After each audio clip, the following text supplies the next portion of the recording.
Hutan berkabut. Karena pergerakan kelompok tentara bayaran, di luar hutan berkabut, banyak orang yang menontonnya. Namun, saat ini daerah itu dalam keadaan sepi yang aneh. Mata yang tak terhitung jumlahnya menatap bos. Semua mata menatap lengan yang memegang setengah dari pisau yang patah. Waktu sepertinya membeku dalam momen singkat ini. Bahkan pada jarak yang jauh, semua orang merasakan asal sejati di dalam tubuh, menjadi agak sulit untuk mengalir. Tidak ada sedikit pun paksaan yang terpancar.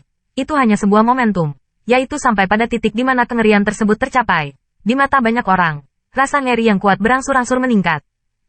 Dibandingkan dengan orang lain yang kaget, Wang Kunba, kepala kelompok tentara bayaran, tidak diragukan lagi adalah yang paling tertekan. Sebagai pembangkit tenaga spirit realem, dia tahu betul bahwa momentum menakutkan seperti itu jauh melampaui apa yang tidak dapat ditandingi oleh siapapun seperti dia. Semua ini diberikan oleh pemuda dengan senyum lembut, tampaknya tidak berbahaya bagi manusia dan hewan. Di belakang Qin Yichen, Xiang Wu dan yang lainnya menatap pemandangan ini dengan beberapa setrum, melihat pedang yang patah. Mereka tahu bahwa hari ini mereka diselamatkan. Wang Kunba dengan panik merangsang asal sejati di dalam tubuh, tetapi tidak berhasil.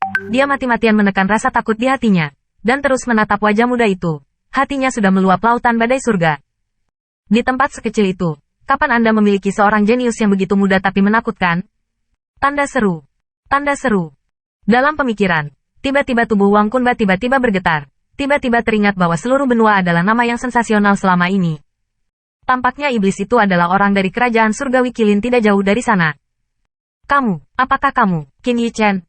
Tanda seru. Tanya Wang Kunba menelan ludah dan berkata berbisik. Suaranya sangat kecil, tetapi di telinga banyak orang, itu seperti ledakan yang menggelegar. Tampaknya karena tiga kata ini, banyak orang terkejut dan lamban seperti mimpi buruk.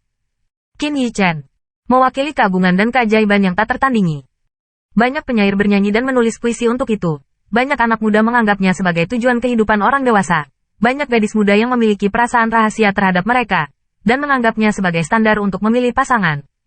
Saat ini, pria dalam legenda ini benar-benar muncul di sini. Tanda seru. Tanda seru. Qin Yichen tidak berbicara tentang pertanyaan Wang Kunba dengan getar, dan postur defaultnya langsung menyebabkan Wang Kunba jatuh ke dalam kedinginan seperti dia jatuh ke dalam gudang es. Pada saat ini, dia benar-benar ingin memukulnya. Beberapa waktu lalu, pasukan di belakangnya juga sengaja menjelaskan kepadanya, agar dia sedikit konvergen, jangan terlalu lancang, agar tidak memprovokasi orang yang tidak bisa diprovokasi. Dia tidak menganggapnya serius pada awalnya. Bagaimanapun, bahkan patriark keluarga Ye sulit menemukan kehadiran. Bagaimana dia bisa dihubungi? Namun, dia sudah sangat mati sekarang karena dia benar-benar memukulnya. Intinya, dia juga menyinggung orang lain, dan bahkan Qin Yichen memberinya kesempatan. Dia juga memprovokasi dan bahkan ingin melakukannya. Dengan status Qin Yichen saat ini, apalagi sekelompok-kelompok tentara bayaran dalam kelompoknya, bahkan jika itu adalah keluarga Ye yang dia andalkan, orang memperkirakan bahwa selama dia menggerakkan jarinya, dia dapat menghancurkannya sesuka hati. Dengan perilaku mendekati kematian seperti itu, Wang Kunba dengan keras menamparkan dua tamparannya, dan kemudian dia menamparkan dirinya sendiri. Dengan cepat menamparkan dirinya sendiri ke tanah, dengan hormat berkata, saya tidak tahu apakah itu Tuan Qin. Yang sebelumnya memiliki mata tetapi gagal mengenali Gunung Tai. Saya sering tersinggung. Saya harap Tuan Qin tidak akan mempedulikannya.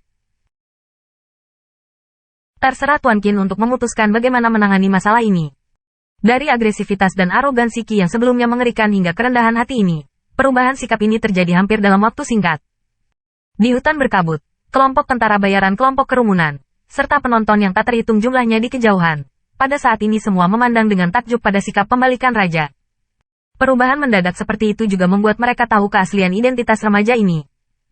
Sehubungan dengan mata aneh ini, Wang Kunba tidak punya waktu untuk memperhatikan. Saat ini, kepalanya sedikit terkulai, melihat kaki di depannya. Keringat dingin keluar dari dahinya, terpeleset, dan membasahi tanah. Setelah melihat persetujuan Qin Yichen, jangan bicara tentang perlawanan di hatinya, bahkan tidak berani memiliki kebencian, karena dia mengerti seperti apa pemuda ini di depannya. Pada titik ini, dia tidak punya pikiran lain selain meminta maaf. Kamu keluarga? Saya khawatir kekuatan yang mereka andalkan, setelah mengetahui bahwa pihak lain adalah Qin Yichen, tidak hanya tidak akan membantunya, tetapi mereka akan segera ditangkap dan diserahkan ke kamar dagang. Wang Kunba yang bisa mengembangkan grup tentara bayaran ke level ini selangkah demi selangkah jelas bukan orang bodoh. Dia tahu bahwa tidak ada kesempatan untuk menjadi pekerja keras, lembut, dan mungkin sedikit vitalitas. Mengenai tindakan Wang Kunba seperti itu, tentara bayaran dari kelompok tentara bayaran yang datang dengan Qi yang buruk juga takut untuk melakukan perubahan. Mereka tahu bahwa di mata yang terakhir, mereka tidak berbeda dengan semut. Kesenjangan antara kelompok tentara bayaran mereka dan yang terakhir seperti celah silang yang sama, yang sulit untuk dijembatani. Dia, apakah itu Qin Yichen? Tanda seru. Xiang Wu dan yang lainnya. Pada saat ini mata mereka penuh keterkejutan. Mereka menatap anak laki-laki itu dengan tatapan acuh tak acuh. Sudah dikejutkan oleh badai laut. Bahkan jika mereka mengingat nama Qin Yichen, mereka bahkan tidak memikirkannya, dan menyatukan keduanya. Karena nama Qin Yichen mengesankan banyak orang di kerajaan Kilin Surgawi. Itu terlalu misterius dan kuat, dan banyak orang memujanya sebagai kepercayaan. Beraninya mereka membayangkan bahwa mereka bisa mengetahui keberadaan itu. Tentara bayaran Parubaya di sisi Xiang Wu juga menelan ludah dengan ganas dan berkata, penuh keterkejutan, tetapi penuh kejutan. Siapa yang mengira bahwa kelompok tentara bayaran awal mereka ada hubungannya dengan ini dan yang lainnya?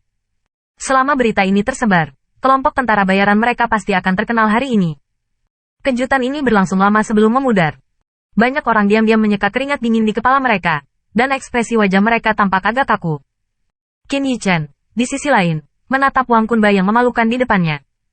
Orang ini cukup berpengetahuan, dan dia dapat dengan cepat merespons ketika dia tahu bahwa dia tidak. Namun, kelompok tentara bayaran hampir dihancurkan pada hari pertama, dan akun ini tidak dapat dengan mudah. Xiang Wu Uncui, aku serahkan padamu bagaimana orang ini menanganinya. Qin Yichen memandang ke arah Xiang Wu, tersenyum acuh tak acuh.